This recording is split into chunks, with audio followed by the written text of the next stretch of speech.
niya siyang pagpagamatay sa krus, nagluwas kanato gikan sa walay katapusan nga kamatayon, ug pinagi sa iyang pagkabanhaw hanggang haan sa langit naabli alang kanato.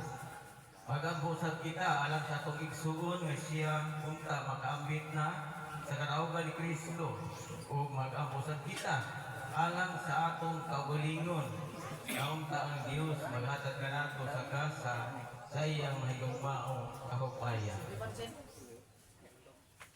O Diyos, amahan nga makagagahong nagtuog kami nga ang imo anak kinsa namatay diya sa krus ug nabanhaw ikan sa mga minatay, mao ang unang bunga sa pagkabanhaw alang sa tanang nga namatay.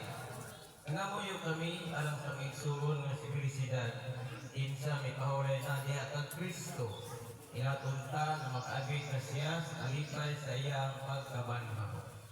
Ini mo kipangayo, pinagi sa mo Ginoong Kristo, imong anak, kabuhig hariban kanimo sa Espiritu Santo, Diyos hangtod sa kahangturan. Amen.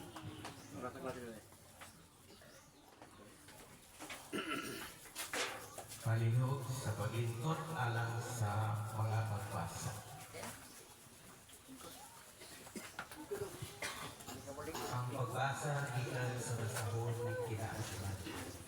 Ang mga kalag sa mga matalong inaagaw sa Diyos, ug dili sila matugil sa kasakit sa pamatay. Nakita sila sa mga mata sa mga way alamang mga namatay, ug iisip nga kasakit ang ilang pagtalikod, ug ang ilang pagpanaw gikan kanato.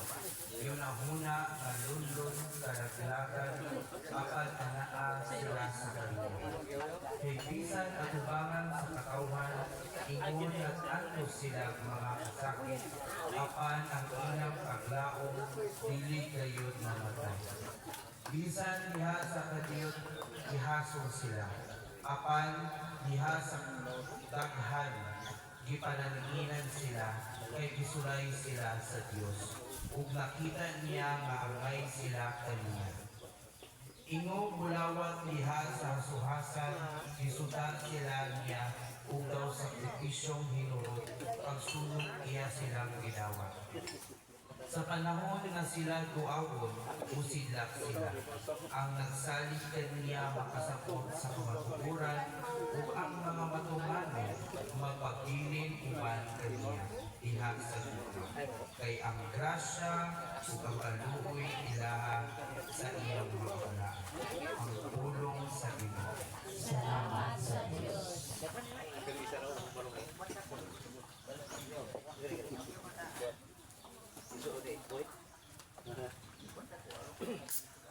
Ang Ginoo mo'y akong kahayag ug akong kaluwasan.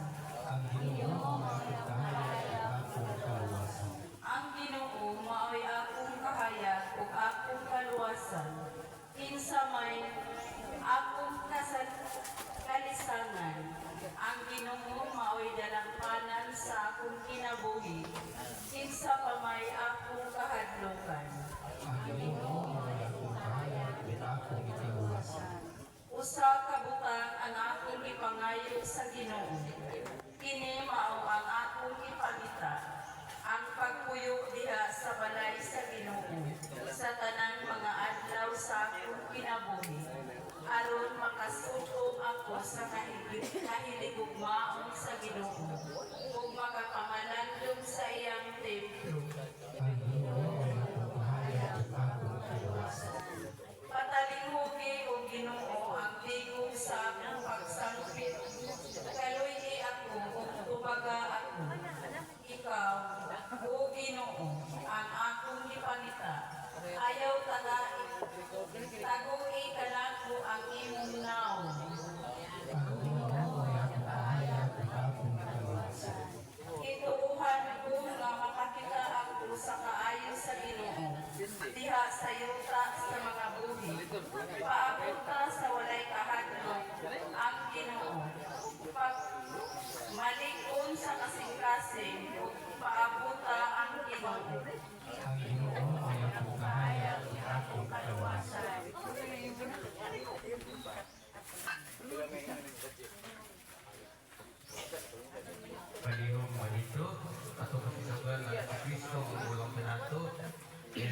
pangit sa klamasyon.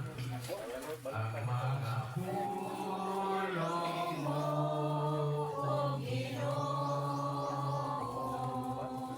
maging voluntas sa buhat tuon, o kagatas kami sa pagtuman sa imong mahal nga kasuguan.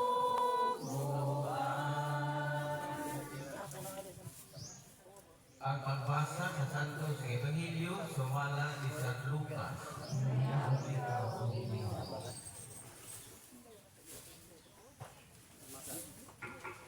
Pag-andam kamo sa bisag unsay budaga, ginagsak hugot ang inyong mga bisdi diha sa hawak ug dinagkutan ang inyong mga suga. Samag mga sulugoon nga naghulat sa pagbalik sa ilang agalon gikan sa pumbira sa kasal. Inagabot niya o inigtuktok, ablihan dayon nila ang pultahan. Ulahan katong mga sulugoon nga magkaplagan silang agalon nga nagtukaw o nag-anda. Sultihan ko kamo nga magbako siya, magbalikod kanila sa kananan o magsilbi kanila. Ug ulahan sila o kaplagan niya nga anda, bisan kung mabot siya sa tunga gabi o lapas pa niini. Ug kon ug timan-i ninyo kini. Kung ang tagbalay na ibalupa, karon sa maabot ang kawatan, dili gayud siya motugot nga ang kawatan mulungkag sa iyang balay. Musa kamo usab, kinahanglan nga magandam, kay ang anak sa tao moabot sa oras nga wala ninyo siya paabutan. Pangigsuon ang maing balita sa atong Ginoo. Dayon ikaw, O Kristo. Palihog maglingkod alang sa pamlando. Mga suunod ka rin ni Kristo, mayong udto ka ng tanan sa mga anak ng mga edad, sa mga apo, sa mga parente, o mga kailangan na parinhi, sa ngalan sa Diyos at Pag-uno, at sa kamanay panabang, ang mga paabot ang among kasing na pasuko sa atong sukon sa nagsigat ng mga nato yato pagpauli sa balay ng isa ni sa Kristo sa tagpusan sa nato. Mga igsuon, pipila ka nato makapagmatana. Nganong mamatay pa man ang tao. Sumala sa atong kasinatian, ang kamatayon o sa kakamatuuran nga dili gayud mapugnan.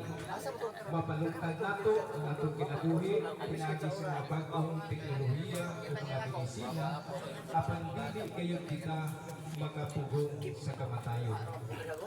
Nagkadaya ang atong gibati, ang tibok banay, pamilya o mga higala, anaa sa kasugaanan tungod sa kamatayon sa atong igsuon. Usa lamang kanatural nga tawhan ng pagbati ng atong nasinapit karon tungod kay dili pa nato madawat Mga naa naman day mo. mahimulag na kanato diha sa dayon. Apan mga igsoon ko ni Kristo ang kamatayon sa atong igsuon, nagpahinumdum lamang kanato mga buhi pa nga dili lamang diay para niini kalibutan na ang atong kinabuhi. Adunay laing kinabuhi nga nagpaabot kanato isip mga magtutuon ni Kristo. Nagatuo kita sa ikaduhang kinabuhi nga gisaad kanato ni Kristo. Apan muagi kita niini usa ka kamatuoran nga mao ang kamatayon. Kay diha sa kamatayon kita mabanhaw o diha sa pagkabanhaw kita maluwas sa atong Ginoo. Kini mao ang atong